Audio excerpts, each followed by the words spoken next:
Okay, Mr. Peña, this is the final question. We've Yes. we've had a really interesting evening, and obviously we could probably, if we were to make we could sit here for hours. Oh yeah. Yeah, I think one of the things that has happened to me as a 44-year-old man. Obviously, I blinked and I became 44. Mm-hmm. I mean, I still remember when you met me. I was a kid. I was in my early 20s, and obviously along the way, you start to mature in many ways. And now I find myself in the situation where I have been a teacher for all 2 decades now. It's homing in on 20 years, Mm-hmm. and I get so many kids that were, well, they're no longer kids, they're young adults. Some of them are in college, and then obviously you get the teenagers, and it's really interesting how some of these boys and some of these young men, they come for me for advice. Mm-hmm. I obviously, from the experiences that I've had, which are many, but I try to give them the best advice that I can. Mm-hmm. From everything from little things like, well, I really like this girl. How do I get her to notice me? Mm-hmm. To, can you give me a letter of recommendation? To everything, right? And I guess the question is, I think one of the things that I have learned from you and that I truly believe is having a mentor. I always put a lot of emphasis on the younger generations to have a mentor. Sometimes it doesn't come in the as a father. Mm-hmm. Sometimes the father is not there. Sometimes the father might not have the knowledge, right? Or sometimes it comes in the form of a grandfather, sometimes an uncle or an older brother. I always make a big emphasis on people, on young boys and men having mentors. I mean, obviously, girls and young ladies can also benefit from that, but they have the mother figure, or they have grandmother or tia or someone like that, or even a teacher. You know, um, I'm in my middle age years now, and obviously you just celebrated your 80th birthday. Mm-hmm. So, what advice would you give to whoever's watching out there, young boys, young men, maybe guys my age, maybe guys a little bit older, Yeah. to have such a good life? I mean, everything that I know from you, you were a good son, you were a good brother, a great teacher, you served your country, you were a man of faith. So, if we were to say, what advice would you give to the people that are watching out there to lead? What is the secret to leading a good life? Oh, that's a very good question and a very hard question to answer. Uh, what is the secret to leading a good life? Mm-hmm. I think it's just to love your fellow man. Mm-hmm. Starting with your parents. Uh, if I'm correct, the fourth commandment says, "Honor your father and your Yes. mother." Mm-hmm.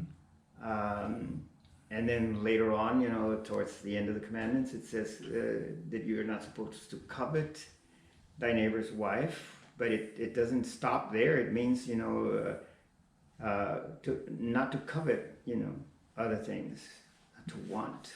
Things that, like, it could be the material things. Yes, yeah. Uh, for instance, some people, want a car and they will do anything, to get a car, Um, again, and I don't know, but I do think that most people fall back on their faith, whatever whatever their faith is, or whatever amount of faith they have, to operate, and according to their faith, they will do whatever needs to be done. But like I said, that's a hard one, Discipline. very much so. If you have discipline, if you have order in your Order. in your life, structure. There's a whole bunch of adjectives that we could use, order, structure, discipline. All of this, will help you, along the way. But the main thing is that you need to have that order, that structure, all of that has to be based on something, and that is your moral compass. And your moral compass is your faith, the articles in your faith. That's the very beginning, the essence, and from there on you stretch out, and then you have to take into consideration life experiences, which enhance that fact, and also read. Right. Particularly, if it's nonfiction, you can read about the the experiences of a good life, and a good life, in not only one sense but a lot of sense, or senses. Because a good life, to a religious person might not be a good life, to a homeless person. But yet a homeless person can have a good life. Yes.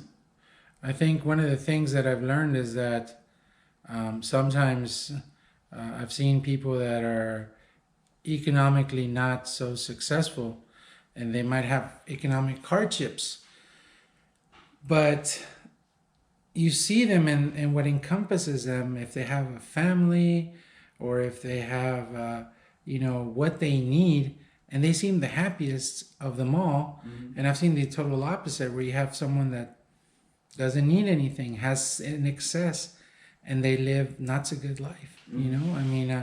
I've seen some of that in Tampico, that I think in my personal experience is that sometimes you just need a couple of things to really make you happy. Mm-hmm. Right? And everything else is just like a little bonus. Mm-hmm. Some people, like, they're happy with a small house. They don't have to have a big house. Mm-hmm. Some people don't need a brand new car. Mm-hmm. As long as it goes into other things. It could be family, it could be friends, it could be so many things. Let me interrupt you for a minute here and tell you, sometimes you see, and this used to happen more often, when I was growing up. You see a kid, that has a whole bunch of toys. Their parents buy them, all sorts of toys, and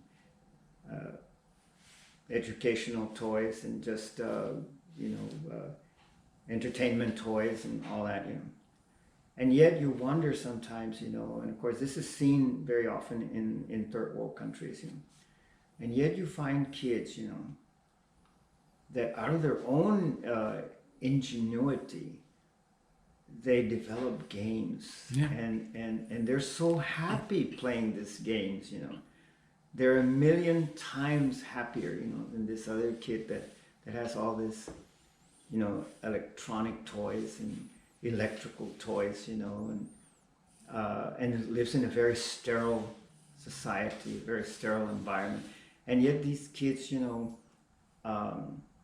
live in a war zone, and they don't have anything. They don't even know if their home is still standing there, after an encounter, of combating forces, And yet these kids are so happy, they're running around and, invent their own games, and mm-hmm. It's the ingenuity, that they come up with, So it's, yeah, I guess, I don't know if you've ever seen it. It's like a lot of people that post these things that they say, if you have a roof over your head, if you have food in your belly, if you sleep in a bed, be thankful to God. Yeah. Right? The simplest things, right? Yeah. Okay. Well, Mr. Peña, I think we could again, like I was telling you, we could probably talk here for hours and hours and hours, which is what we usually do. Yes. Whenever I go to Roma, whenever you're here in Dallas, and I think, hopefully, hopefully all of this dies down, and then we can go back to normal, and Miss Christy and I can go visit you in Roma, and then we can work on that documentary about Roma, and maybe ask you more questions, because I still would probably would want to ask you about your time in the military, your time in Roma when you were a kid. You were studying in Puebla. When you were studying in Puebla, Jesus, we could, we need to make a huge documentary.